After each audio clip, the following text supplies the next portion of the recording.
Jika Bapak dan Ibu telah melewati usia 60 tahun, maka setiap pilihan kecil dalam keseharian, mulai dari sarapan pagi, waktu istirahat siang, hingga cara kita berjalan, sebenarnya berpengaruh langsung terhadap kondisi jantung kita. Mungkin terdengar berlebihan, tapi sebagai seorang dokter yang puluhan tahun menangani pasien lansia, saya bisa katakan, ini adalah kenyataan yang tak bisa diabaikan. Yang paling sering membuat saya sedih adalah satu kebiasaan sederhana yang sangat umum dilakukan, namun perlahan-lahan melemahkan jantung para orang tua tanpa mereka sadari. Saya telah melihat banyak bapak dan ibu datang ke ruang praktik dengan wajah cerah, tanpa keluhan berarti. Tapi begitu hasil pemeriksaan keluar, tekanan darah tinggi, sumbatan pembuluh darah, bahkan tanda-tanda serangan jantung yang mengintai, semuanya terungkap dalam diam. Banyak di antara mereka tidak pernah makan sembarangan. Mereka juga peduli pada kesehatannya. Tapi tetap saja, ada satu kesalahan kecil yang mereka lakukan setiap hari, tanpa merasa itu salah. Dan dari kebiasaan kecil itulah, perlahan tapi pasti, kesehatan jantung mereka makin menurun. Dalam video ini, saya tidak hanya akan membagikan satu hal sederhana tapi berbahaya yang sering luput dari perhatian. Saya juga akan mengajak Bapak dan Ibu menelusuri 10 kebiasaan paling berisiko yang sering saya temui pada mereka yang telah memasuki usia 60 tahun. Setiap kebiasaan ini, diam-diam meningkatkan risiko gagal jantung, stroke, bahkan kematian mendadak. Namun kabar baiknya adalah, semua kebiasaan ini bisa diubah. Asalkan kita tahu apa yang harus dihentikan, dan apa yang bisa diganti dengan kebiasaan yang lebih menyehatkan. Jadi, saya mohon, luangkan waktu Bapak dan Ibu untuk menyimak sampai akhir. Karena kebiasaan nomor 1 adalah yang paling sering saya temukan, dan juga yang paling banyak memakan korban, baik dalam bentuk kesehatan maupun nyawa. Sekarang, mari kita mulai dengan kebiasaan nomor 10. Kelihatannya sederhana, tapi dampaknya sangat besar. Bapak dan Ibu tidak perlu pergi ke pusat kebugaran, apalagi olahraga berat, untuk menjaga kesehatan jantung. Cukup berjalan kaki setiap hari. Tapi sayangnya, banyak orang tua yang datang ke ruang praktik saya memiliki pola hidup yang serupa. Seharian hanya duduk di rumah, menonton televisi, bermain ponsel, membaca koran, lalu kembali duduk. Saya tidak bilang itu salah. Tapi, bila kita tidak berdiri dan bergerak, aliran darah dalam tubuh akan melambat, dan itu sangat mempengaruhi kerja jantung. Saya teringat seorang pasien saya, Pak Jat, usia 65 tahun, sudah pensiun dan tinggal di kawasan pinggiran kota. Ia berkata, "Saya makan teratur, tidak punya penyakit, tapi badan ini kok selalu terasa berat, cepat lelah, dan jantung berdebar setiap kali naik tangga." Saat saya tanya, "Bapak jalan kaki berapa lama setiap hari?" Ia tertawa kecil, lalu berkata pelan, "Sebenarnya, hampir tidak pernah." Saya lalu menyarankan beliau memulai yang sederhana saja. Pagi hari jalan kaki 15 menit mengelilingi kompleks, lalu sore 15 menit lagi. Tidak perlu jauh, tidak perlu cepat, yang penting rutin. 2 minggu kemudian, Pak Jat datang kembali dengan wajah cerah, suaranya lantang. Katanya, "Sekarang saya bisa jalan lebih lama. Badan terasa lebih ringan. Tidur pun jadi lebih nyenyak." Bagi mereka yang sudah melewati usia 60 tahun, berjalan kaki bukan sekadar olahraga biasa, ia adalah obat alami. Obat yang bisa memperlancar aliran darah, menurunkan kolesterol dan tekanan darah, meningkatkan asupan oksigen ke otak, bahkan meredakan stres. Berjalan kaki juga membantu menjaga berat badan, mengontrol gula darah dan kolesterol, 3 musuh utama jantung. Dan yang paling indah, obat ini gratis. Tak perlu alat khusus, tak perlu pelatih pribadi. Cukup sepasang sandal yang nyaman, dan sedikit niat di dalam hati. Bapak dan Ibu tak perlu mulai dengan hebat. Mulailah saja, sebelum dada terasa nyeri, kaki lemas, atau tekanan darah melonjak. Cukup 30 menit sehari, dibagi 2 waktu. Itu sudah sangat cukup untuk menjaga jantung tetap kuat dan memperpanjang usia secara alami. Setiap langkah yang Bapak dan Ibu ayunkan adalah ungkapan terima kasih kepada jantung yang telah setia berdetak sepanjang hidup. Kebiasaan selanjutnya, makan terlalu banyak garam. Mungkin Bapak dan Ibu berpikir, saya tidak makan asin, kok. Hanya pakai sedikit garam di sayur. Tapi kenyataannya, sebagian besar garam yang masuk ke tubuh kita bukan berasal dari garam dapur, melainkan dari makanan instan, makanan kemasan, dan makanan yang sudah kita anggap biasa. Mie instan, makanan kaleng, sosis, telur asin, acar, kecap, saus, bahkan biskuit dan roti tawar, semuanya mengandung garam tersembunyi. Saya pernah menangani seorang pasien, Bu Hurni, 68 tahun, tinggal di daerah Nintun. Beliau merasa sudah makan sehat, tidak makan gorengan, tidak makan berlemak, tapi tekanan darahnya tetap tinggi, jantungnya sering berdebar, wajahnya terasa panas. Setelah saya telusuri, ternyata setiap hari beliau makan telur asin dan acar, ditambah mie instan sore hari, karena praktis. Inilah yang perlu saya tekankan. Garam berlebih membuat tubuh menahan air, menambah volume darah, dan memberi beban berat pada pembuluh darah. Lama-lama, jantung pun harus bekerja lebih keras, dan makin hari, makin lelah. Bagi yang sudah berusia di atas 60 tahun, batas asupan garam harian yang disarankan adalah kurang dari 1.500 mg natrium, atau tidak lebih dari 1 sendok teh kecil garam. Tapi hanya dengan semangkuk mie instan dan beberapa potong telur asin saja, batas itu sudah terlampaui.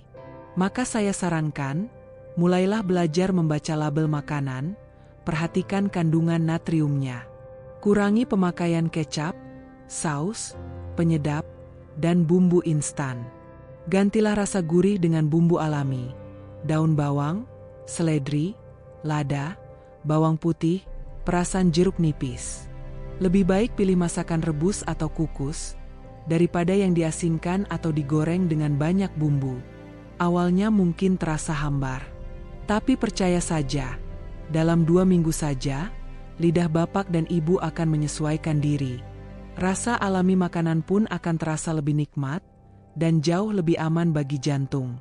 Ingatlah, garam memang membuat makanan lebih sedap, tapi juga bisa membuat hidup jadi lebih singkat. Kurangi garam hari ini, agar jantung tetap berdetak esok hari. Sarapan seharusnya menjadi pembuka hari yang lembut dan ringan. Tapi bagi banyak lansia, justru menjadi beban pertama bagi jantung mereka. Saya bicara dengan jujur, saya sudah menyaksikan sendiri beberapa kasus serangan jantung terjadi di pagi hari, hanya beberapa menit setelah pasien selesai sarapan. Bayangkan menu sarapan yang umum di sekitar kita: roti isi daging, nasi uduk, lontong sayur, bubur ayam, mie ayam, sate, telur dadar, kopi kental manis. Semuanya enak, mengenyangkan, dan menggoda. Tapi bagi jantung yang telah menua, semua itu bisa jadi ledakan yang diam-diam mematikan. Saya ingat Pak Toan, 67 tahun, dari Long An. Setiap pagi beliau makan roti isi 2 telur ceplok, beberapa iris daging asap, dan segelas kopi susu manis. Katanya, begini baru segar. Tapi beberapa bulan kemudian, beliau harus dirawat karena tekanan darah mendadak naik dan dada terasa nyeri. Tes darah menunjukkan kadar lemak tinggi, dan pembuluh jantungnya mulai menyempit. Di pagi hari, darah kita memang cenderung lebih kental karena tubuh belum banyak bergerak. Kalau ditambah dengan makanan tinggi lemak, gula, dan garam, jantung harus bekerja lebih keras memompa darah. Di saat itulah jantung paling rentan, karena sedang lemah, namun dipaksa untuk kuat. Itulah sebabnya saya selalu menyarankan pasien lansia untuk bersikap lembut pada jantung di pagi hari. Pilihlah makanan yang ringan namun bergizi. Misalnya, bubur oat dengan chia seed dan potongan pisang, atau kismis. 1 butir telur rebus. Sepotong roti gandum dengan sedikit alpukat. Atau segelas smoothie buah dengan beberapa biji kenari. Sarapan seperti ini bukan hanya membuat tubuh terasa lebih ringan, tapi juga memberi perlindungan sejati bagi jantung. Bapak dan Ibu tidak perlu diet ketat atau menyiksa diri. Cukup mengurangi minyak, menghindari lemak hewani berlebih, dan menggantinya dengan lemak sehat seperti dari alpukat, kacang almond, atau biji-bijian. 1 mangkuk sup sayur yang ringan pun sudah cukup mengawali hari. Tapi ada satu hal penting yang sering dilupakan. Jangan biarkan perut kosong terlalu lama lalu membalasnya dengan makanan berat. Karena ketika rasa lapar sudah terlanjur dalam, pilihan kita cenderung jatuh pada makanan yang terlalu gurih, terlalu berminyak, atau terlalu banyak, dan itu membuat jantung bekerja keras sejak pagi. Sarapan bukan untuk memanjakan lidah. Sarapan adalah cara kita memberi tenaga yang lembut dan penuh cinta untuk jantung. Apa yang Bapak dan Ibu pilih untuk dimakan esok pagi, bisa menentukan apakah jantung akan kuat, atau justru kelelahan sepanjang hari. Saya tahu, mungkin Bapak pernah mendengar orang berkata, 1 gelas anggur sehari baik untuk jantung. Tapi jika usia sudah melewati 60 tahun, tubuh kita tak lagi merespons alkohol seperti saat kita masih muda. Bahkan, untuk usia lanjut, 1 gelas kecil pun bisa lebih banyak mudarat daripada manfaat. Saya pernah merawat seorang pasien, Pak Tansen, 70 tahun, dari BN3. Ia tidak merokok, makannya pun dijaga. Tapi katanya, saya hanya minum beberapa gelas arak setiap malam, biar gampang tidur. Beberapa bulan kemudian, ia datang dengan keluhan jantung berdebar, pusing, tangan gemetar. Hasil pemeriksaan menunjukkan detak jantung tidak teratur, pembuluh melemah, dan dinding jantung mulai menipis. Mengapa begitu?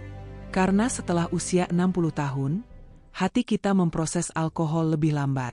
Alkohol bertahan lebih lama dalam darah, menaikkan tekanan darah, memaksa jantung bekerja lebih keras, bahkan bisa memicu gangguan irama jantung, atau lebih parah lagi, stroke. Yang sering dilupakan adalah, alkohol juga bisa bereaksi dengan obat yang biasa dikonsumsi lansia, seperti obat tekanan darah, diabetes, atau kolesterol. Jadi walau hanya 1 gelas, efeknya bisa sangat besar. Saya tidak menyuruh Bapak untuk langsung berhenti total hari ini juga. Tapi, jika Bapak atau Ibu masih minum setiap hari, meski hanya sedikit, cobalah berpikir ulang. Mulailah kurangi, dari setiap hari jadi 2-3 kali seminggu, lalu seminggu sekali. Gantilah dengan jus buah segar, air hangat campur jahe, atau teh herbal di malam hari. Dengarkan musik pelan, atau berjalan kaki sebentar sebelum tidur. Biarkan tubuh rileks secara alami, bukan karena dibantu alkohol. Saya pernah bertanya kepada seorang pasien lansia, Bapak lebih memilih segelas arak agar bisa tidur malam ini, atau menolak segelas itu agar bisa hidup lebih sehat dan lebih lama? Dan saya harap, Bapak dan Ibu juga memilih hal yang sama. Karena jantung Bapak layak untuk diistirahatkan. Bukan dipaksa bekerja keras setiap hari, hanya demi kebiasaan lama yang sudah waktunya ditinggalkan. Kebiasaan berikut ini tidak terlihat, tapi diam-diam sangat membebani jantung. Memendam semua perasaan, menyimpan semua beban sendiri. Saya pernah bertanya pada seorang pasien, apakah Bapak sering merasa cemas atau banyak pikiran? Ia diam sejenak, lalu berkata, saya sudah terbiasa, Dok. Toh kalau saya cerita, tidak akan ada yang bisa bantu. Lebih baik dipendam saja. Jawaban seperti itu sudah terlalu sering saya dengar. Dan itulah yang membuat saya khawatir. Karena kebiasaan menahan semuanya sendiri, meski tampak kuat, justru perlahan-lahan merusak kesehatan dari dalam. Setiap rasa sedih, marah, kecewa, atau cemas yang tidak dikeluarkan, tidak menguap begitu saja. Tubuh menyimpannya, dan perlahan, ia muncul dalam bentuk tekanan darah tinggi, nyeri dada, jantung berdebar, bahkan kelelahan tanpa sebab. Saat kita memendam emosi terlalu lama, tubuh sebenarnya tidak tinggal diam. Hormon stres seperti kortisol meningkat, tekanan darah melonjak, detak jantung makin cepat, pembuluh darah menyempit. Jika ini terjadi terus-menerus, dinding pembuluh bisa melemah, dan jantung pun jadi lelah. Hingga suatu hari, cukup satu kejutan kecil saja, dan jantung tak lagi mampu bertahan. Saya pernah merawat Ibu Lien, 66 tahun, seorang vegetarian dari Bing NH. Ia rajin yoga, tak punya riwayat penyakit.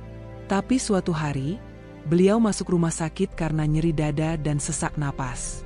Hasil pemeriksaan menunjukkan kejang pembuluh koroner akibat stres berkepanjangan. Belakangan saya tahu, beliau tinggal sendiri. Anak-anak jauh. Banyak hal ia pendam, tanpa pernah benar-benar berbagi. Saya pernah katakan pada beliau, dan sekarang saya ingin sampaikan kepada bapak dan ibu juga, tidak perlu selalu terlihat kuat. Jantung juga butuh ruang untuk bernafas. Bukan hanya secara fisik, tapi juga secara batin. Cobalah hal sederhana. Tuliskan uneg-uneg setiap malam. Telepon keluarga, luangkan waktu 10 menit untuk menarik napas dalam-dalam. Jalan pelan di halaman, dengarkan musik lembut, atau duduk di kursi dan biarkan hati kita sedikit tenang. Jangan mengira bahwa berbagi perasaan adalah kelemahan. Justru, itulah obat alami paling berharga bagi kesehatan jantung. Bapak dan ibu sudah melewati begitu banyak gelombang hidup. Sekarang bukan saatnya menambah beban, tapi saatnya belajar melepaskan, dengan lembut dan penuh kasih kepada diri sendiri. Semakin bertambah usia, jantung kita semakin butuh cinta. Bukan sekadar dari obat, tapi juga dari kedamaian yang datang dari dalam diri. Jaga hati agar tidak menanggung terlalu banyak beban. Karena jantung yang damai, akan berdetak lebih lama, lebih tenang. Apakah Bapak atau Ibu pernah diberitahu bahwa suara ngorok Anda makin keras akhir-akhir ini? Atau pernah bangun tidur dengan tubuh tetap lelah, kepala berat, padahal semalam tidur cukup lama? Banyak orang menganggap ngorok itu biasa. Namanya juga sudah tua, kata mereka. Tapi nyatanya, suara ngorok, terutama yang keras dan terputus-putus, seringkali menjadi tanda gangguan tidur berbahaya. Sleep apnea atau henti napas saat tidur.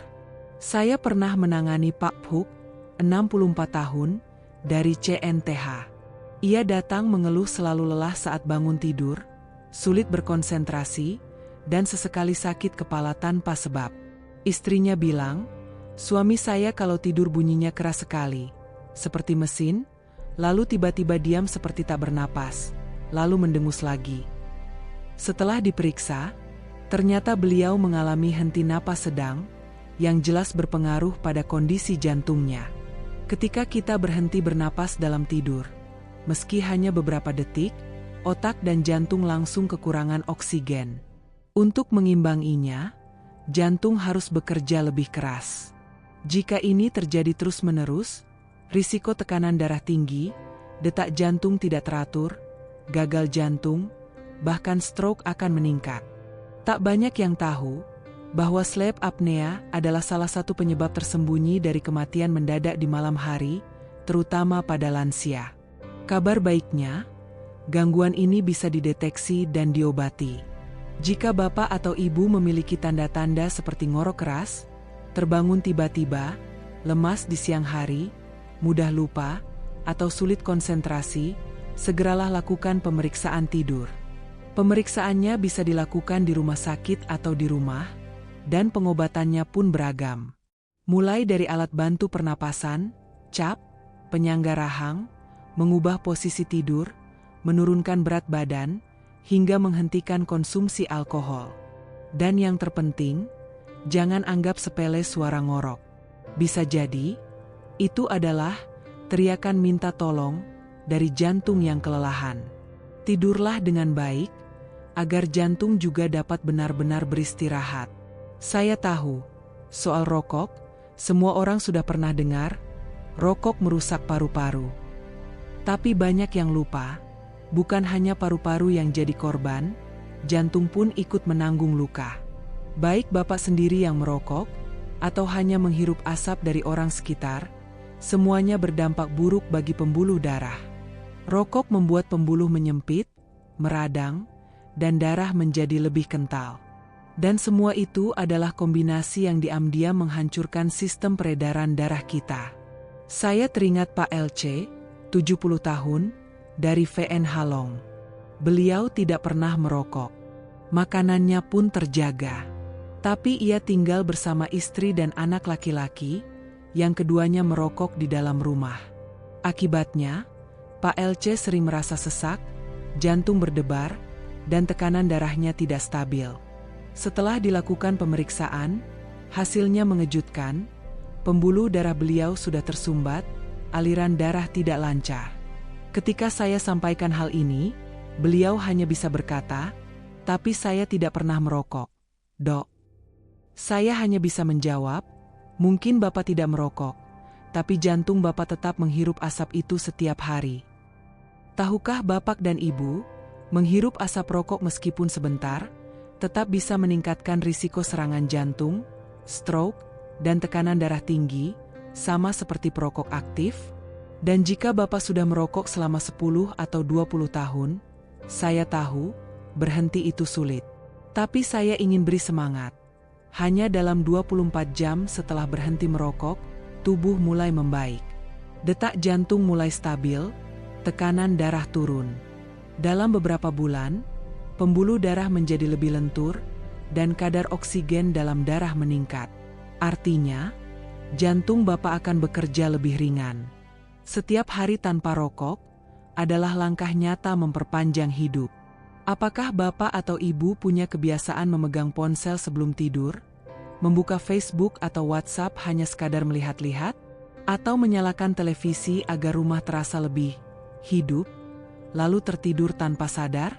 Kalau iya, izinkan saya berbagi sesuatu yang penting, khususnya bagi Bapak Ibu yang sudah melewati usia 60 tahun. Saya pernah bertemu Bung Atmi, 65 tahun, dari Yogyakarta.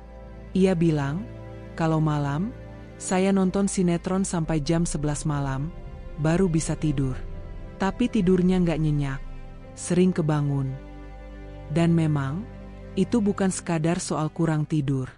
Cahaya biru dari layar ponsel atau televisi sebenarnya bisa menghambat hormon melatonin, hormon yang membantu tubuh mengantuk. Alih-alih tenang, otak justru menjadi aktif karena gambar, berita, dan emosi dari apa yang ditonton. Hasilnya, tidur makin larut, makin dangkal. Dan tahukah Bapak Ibu, setiap kali kita begadang, jantung kita harus bekerja lebih keras sepanjang malam, tanpa henti. Lama-lama, ini bisa meningkatkan risiko tekanan darah tinggi di malam hari, detak jantung tidak teratur, bahkan serangan jantung saat tidur.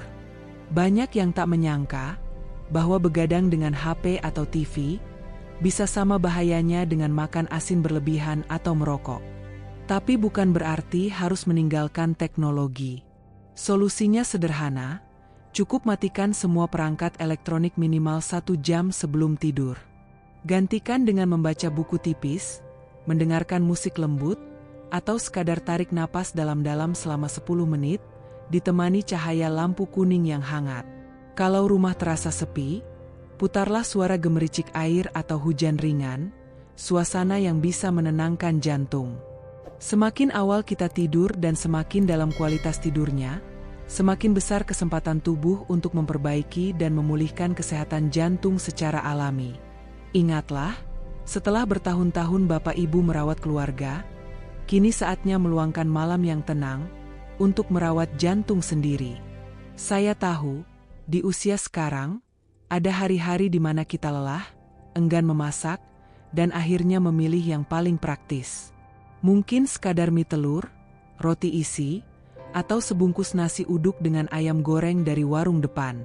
Tapi tahukah Bapak Ibu, setiap kali kita memilih makanan seperti itu, sebenarnya kita sedang memaksa jantung untuk bekerja lebih keras. Saya teringat Pak Slamet, 69 tahun, dari Bekasi. Beliau tinggal sendiri, anak-anaknya merantau. Pagi-pagi beli gorengan, malam makan nasi padang. Katanya, yang penting kenyang, nggak ribet. Hingga suatu hari, beliau harus masuk UGD karena serangan jantung ringan. Pak Slamet bingung. Saya kan nggak makan yang aneh-aneh, Dok. Namun faktanya, gorengan dan makanan cepat saji itu kaya akan lemak jahat, trans fat, yang bisa meningkatkan kolesterol buruk, menyumbat pembuluh darah, dan membuat jantung harus memompa lebih kuat. Dalam jangka panjang, ini bisa menyebabkan penyempitan pembuluh darah, tekanan darah tinggi, serangan jantung, bahkan gagal jantung, terutama pada usia di atas 60 tahun. Setelah usia bertambah, Pembuluh darah kita tak lagi selastis dulu. Kadang, hanya karena satu kali makan yang terlalu berminyak, jantung bisa terasa lelah seharian. Tapi, jangan khawatir. Bapak dan Ibu tidak perlu menyiksa diri dengan pantangan ketat atau makan seadanya. Cukup perlahan-lahan, mulai mengganti makanan yang digoreng dengan yang direbus, dikukus, atau dipanggang tanpa minyak. Gantilah roti goreng dengan bubur ikan hangat, soto ayam bening, atau nasi dengan sayur dan lauk yang ringan. Biasakan bertanya sebelum memesan, apakah ini banyak minyaknya?